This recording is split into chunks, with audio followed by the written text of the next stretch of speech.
Hello everybody and welcome back to the Overrun. I'm Chase and this is the 2024 Genesis GV60. Now, as Chase just mentioned, this is the 2024 Genesis GV60. Now, real quick, Genesis is the luxury brand of both Kia and Hyundai, and obviously shares the same EGMP platform as all of the other Kia Hyundai EVs, but this one puts a luxury and performance twist onto it. This specific GV60 is the performance version, which includes a dual motor all-wheel drive setup that produces 429 horsepower, which is absolutely bananas and way more than anyone else would ever need, but it is very, very fun to drive and offers a very smooth driving experience and is very quiet too. All right, now powering the Genesis GV60 is Kia and Hyundai and Genesis's EGMP platform. That means that it's kind of the same thing across the majority of their EVs. That means that this shares a lot of the same powertrain dynamics as the Hyundai Ioniq 6 and the Ioniq 5, as well as the Kia EV6 and EV6 GT, although this makes slightly less power than that last one. Now, in this particular instance, that means 160 kilowatt motors on both the front and the rear axle hooked up to a 77.4 kilowatt hour battery. And because of that 800 volt architecture, that means that this is going to be able to handle up to 250 kilowatt fast charging. Now let's take a moment of time to talk about the exterior design of this GV60. Obviously, Hyundai and Kia's design has been hotly debated, I guess is the way I'd put it, but I think this GV60 looks quite good. Let's start with the headlights. They're very minimal, as you can see. Just, I don't know, this sort of design has been shared across a lot of different Genesis models. I think it looks really good. Super clean, modern, very sleek. This specific GV60 has the Uyuni paint. I hope I'm pronouncing that correctly, but it's just essentially white paint. And it looks pretty nice. But the next part I wanted to touch on are these massive 21-inch wheels. But even more importantly, if you can see it, I don't know if you can, but we have huge brake calipers, which is very good because this car weighs almost 5,000 pounds and goes 0 to 60 in a very quick time. I don't know what exactly it is off the top of my head, but there's a ton of power underneath the hood, and we definitely need big brakes and big wheels to keep this thing on the road safely. Now let's move towards the back. You have these sort of Aston Martin style door handles, which I think are cool. They obviously open automatically as you walk up to the car if the car is locked. And then you can open the door just like this and then shut it without any issues. But yeah, they're very cool. And then it obviously adds to the aerodynamics because when the car is on and moving, these obviously shut on their own. Then we move to the back. Obviously with the GV60, it's more of a coupe-like design. You can see this rear spoiler back here. This is a kind of a piano black, but yeah, obviously adds to the aerodynamics and the overall sportiness of this performance trim, and looks quite nice. And then we have with these taillights here, it's kind of the same design as you saw with the headlights, very, you know, just minimal in overall design, but they work great. And yeah, that's kind of the overall exterior design of the GV60. Definitely an interesting car in terms of looks, but not necessarily as daring as some of the other Kia and Hyundai models that we've seen before. Okay, let's talk cargo space. There's 24.7 cubic feet of it, which is largely on par with most of this car's coupe-shaped competition. Some of its more SUV-like competition is obviously going to have a little bit more room at the back because we don't have that sloping roofline on the Mach-E, for example. But regardless, there are some very clever little storage solutions back here. This is included, little doohickey here. And the cool thing is that you can actually move this piece and you can put it in different places, which is very clever. And it allows you to expand or shrink your cargo volume because these seats also move up and down and recline quite a bit, which helps with interior storage space. There's also just a little bit of underfloor storage, which is very clever. It's actually divided like this, and you can also pick the whole thing up like this. You can keep your charging cable or your drugs or your smuggled, I don't know, exotic animals, whatever you want back there. But there's a good bit of room for how coupey this is. Obviously, if you need a lot of storage space, you should probably be looking at some of its other competitors. Let's talk interior. Interior, yeah. I don't want to go super in-depth on the interior just because we already had the Ioniq 6 and a lot of it is very similar, especially with the infotainment. All that is... The tech is the same. Yeah, that's practically the same, but the big difference here is obviously going to be in the material selection and overall quality. It's much nicer in here. There's a bunch of different Alcantara. We have a weird interior spec in here, so it's like a navy and lime green. Yeah, I would call it lime green. Yeah. Maybe a little bit more pastel than that. But yeah, so you kind of have this navy, like the navy leather, and then it has lime green or whatever contrast stitching around. Yep.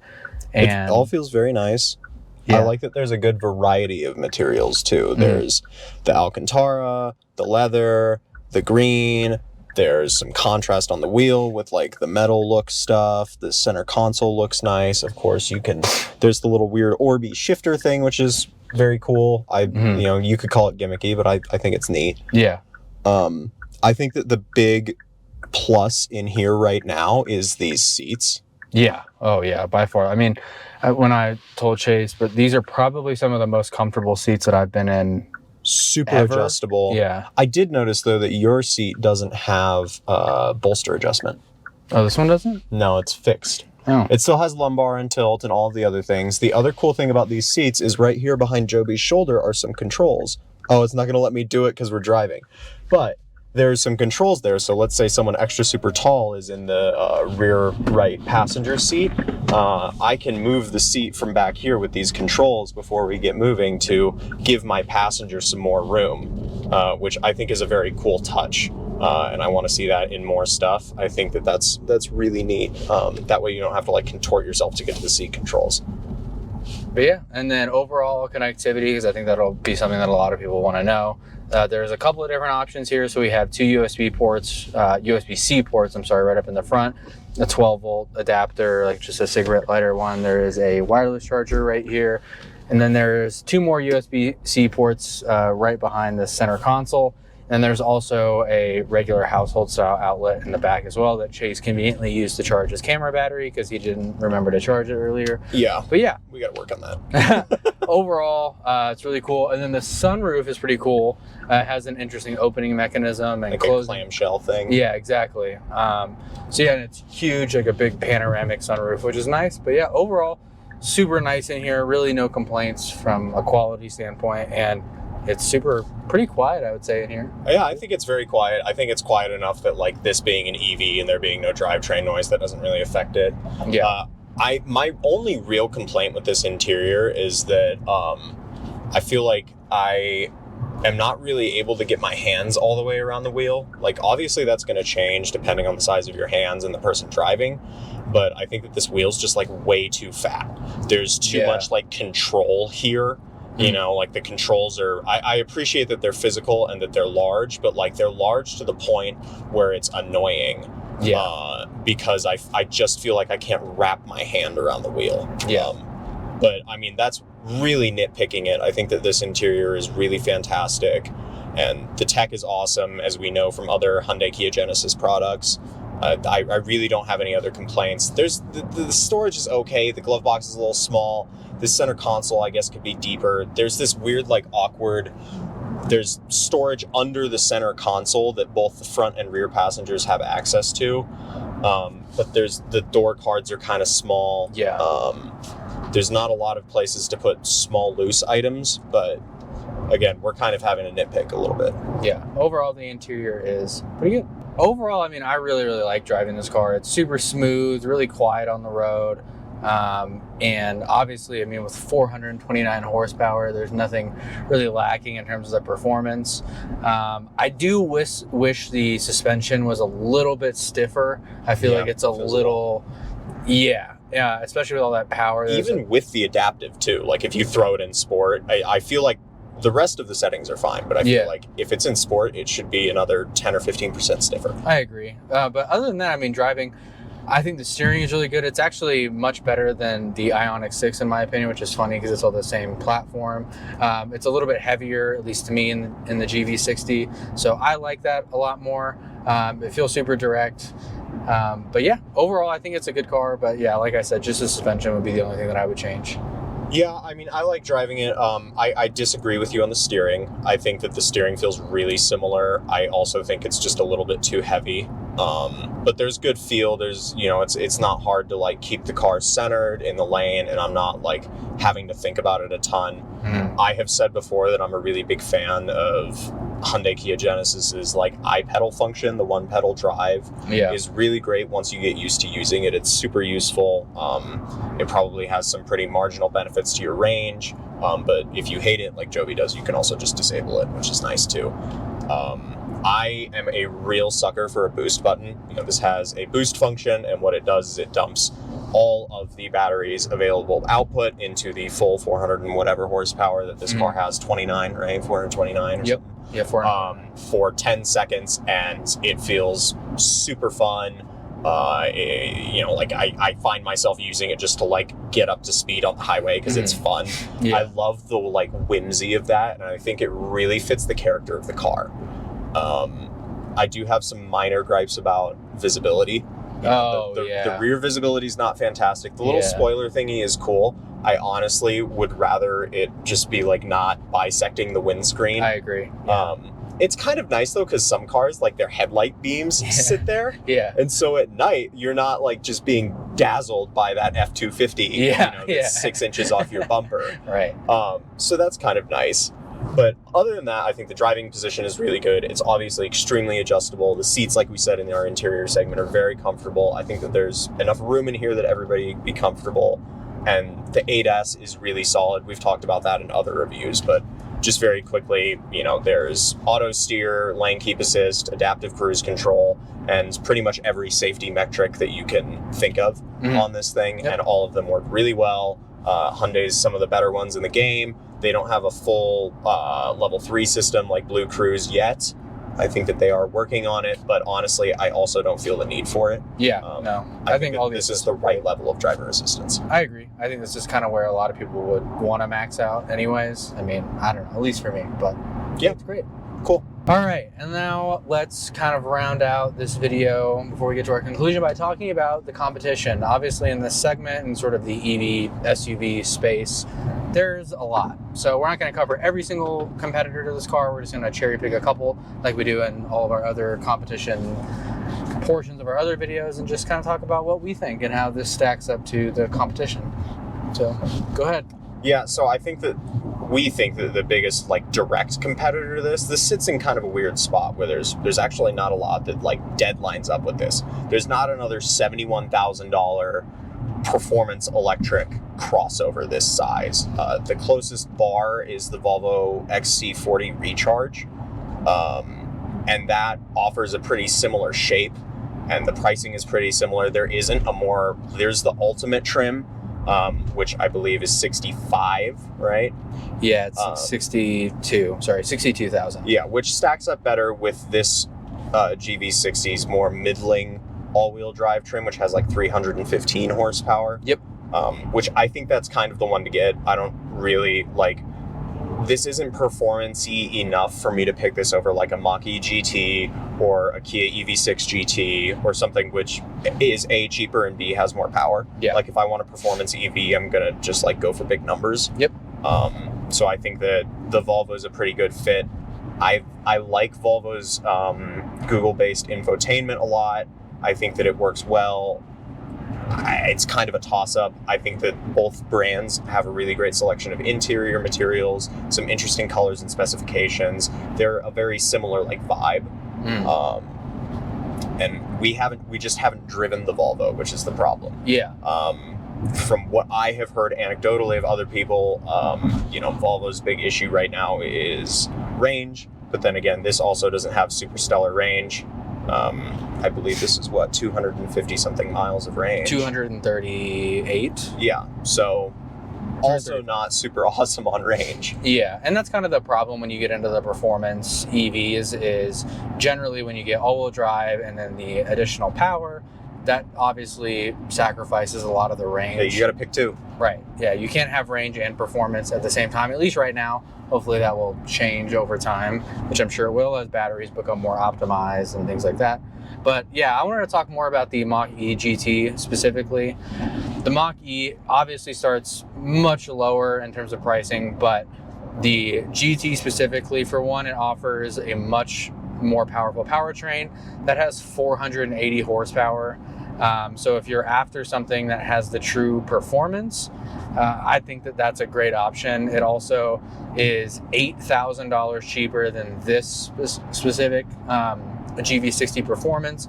So in terms of value, if you're looking at value from a performance standpoint, the Mach-E GT is a much better value. However, there's a couple of caveats there. Obviously, I don't think that the interior would be anywhere near as luxurious as this. Also, the Ford Sync system, while pretty good, I don't like it as much as the Hyundai Kia Genesis infotainment system, which obviously day to day, just driving the car, you're interacting with that constantly. So there are some caveats, like yes, you can definitely get the performance, but the performance isn't the only thing to consider, or if you're in the market, it wouldn't be the only thing that I would consider when looking at these sort of competitors in cars.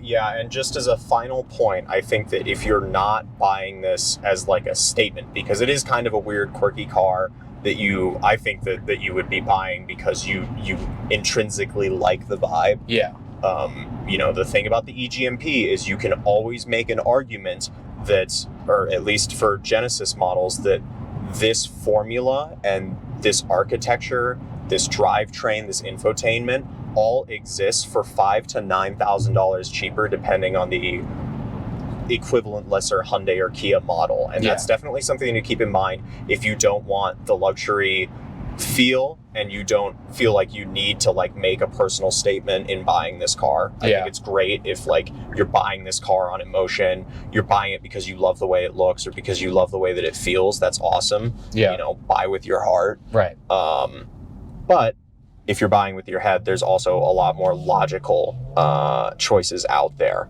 that you should definitely be keeping in mind. Yeah, definitely do your cross shopping and honestly just determine which one's going to be best for you. But if you are in the market, this is a really good option. But just know that there are some other cheaper options if you're really shopping with your wallet. Yeah, exactly. All right, let's wrap this up.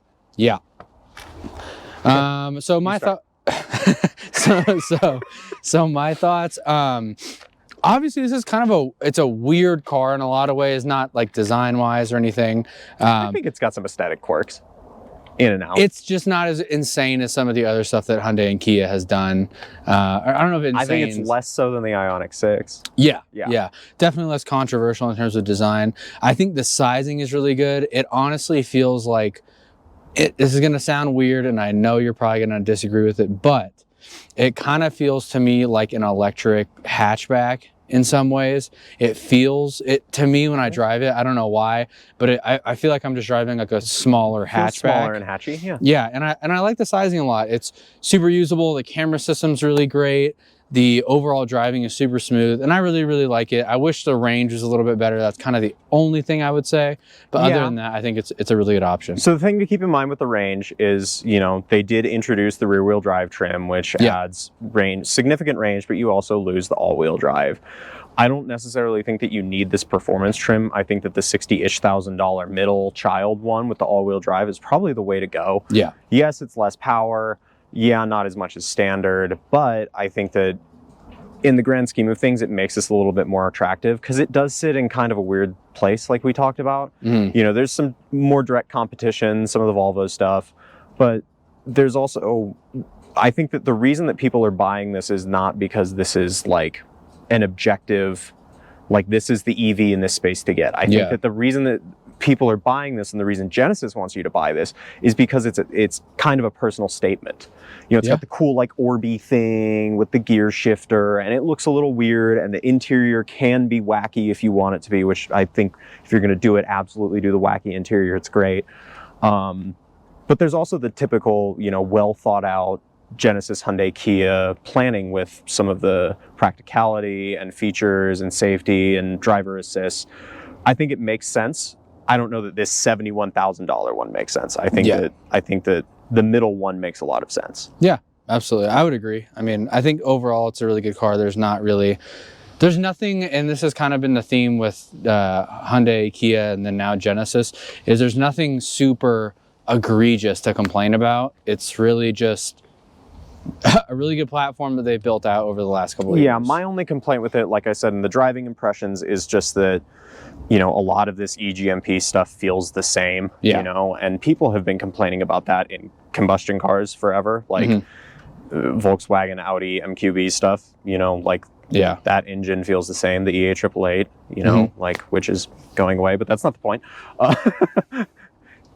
I think that, you know, for the Genesis that has been built on top of what that is, this is a solid car. Yeah, agreed. But yeah, that's our overall conclusion. Let us know what you think about this car in the comments, or just the EV SUV space in general, because there's obviously a lot of different competitors to the GV60 that we probably didn't even touch on at all. But yeah, let us know in the comments. And if you enjoyed the video, consider liking it. And then if you'd like to see more content like this in the future, consider subscribing as well. And stay tuned for future uploads, which you will have plenty in the very near future. Bye. Bye.